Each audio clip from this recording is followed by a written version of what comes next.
पहिल्यै भूकम्पले हल्लाइराखेको स्कुल थियो।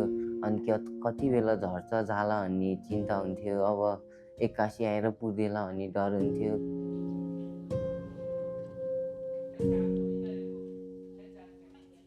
र त्यहाँ चाहिँ शिक्षकहरूलाई पढाउन जाँदाखेरि पनि कति बेला चाहिँ हामी यहाँ पढाउँदै गर्दाखेरि विद्यार्थी र शिक्षक चाहिँ सँगसँगै यहीँ किचिएर यहीँ ढुङ्गाले थिचेर बलुवाले थिचेर चाहिँ हामी यहीँ मर्ने हो कि।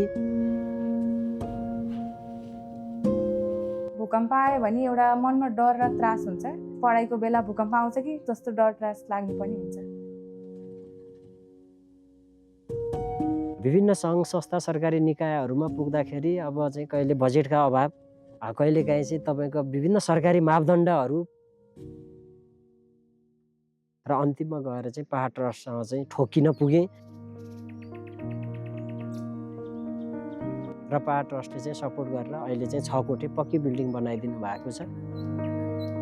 We have successfully built and handed over more than 300 projects in 29 districts of Nepal, including school building, health posts, early childhood development center, libraries, water and sanitation projects, and many more.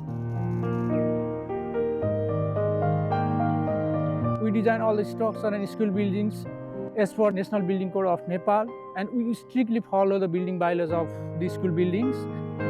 We ensure all the structures should be safe, sustainable, child-friendly, and eco-friendly. पहाड trust नेपालसँग चाहिँ समन्वय गरेर काम गर्ने क्रममा चाहिँ खासै त्यस्तो अप्ठ्यारा त्यस्ता चाहिँ समस्याहरू चाहिँ खासै झेल्न परेन। स्थानीय समुदायले पनि गर्नुपर्ने सहजीकरण उहाँहरूको तर्फबाट गराउनु भयो।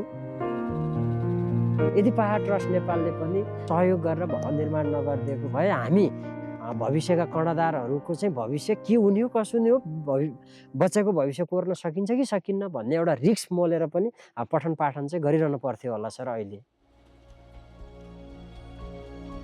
म चाहिँ यो भवन बन्दा चाहिँ खुसी छु अनि अलिकति एक्साइटेड पनि छु। यो भवन निर्माणको काम सकियो, त्यस पछाडि चाहिँ हाम्रो विद्यालय परिवार यहाँको स्थानीय समुदायमा विशेष किसिमको एउटा चाहिँ अनुहारमा मुस्कान देखियो। अब चाहिँ हामी सुरक्षित छौँ है।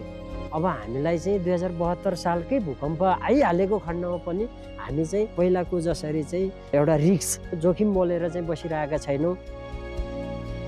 एकदम राम्रो छ, जाला भन्ने नि पिरो होइन अनि एकदम उचित नि छ अनि यसरी बस्दा एकदम राम्रो फिल हुन्छ। म ठुलो भएपछि डक्टर बन्न चाहन्छु।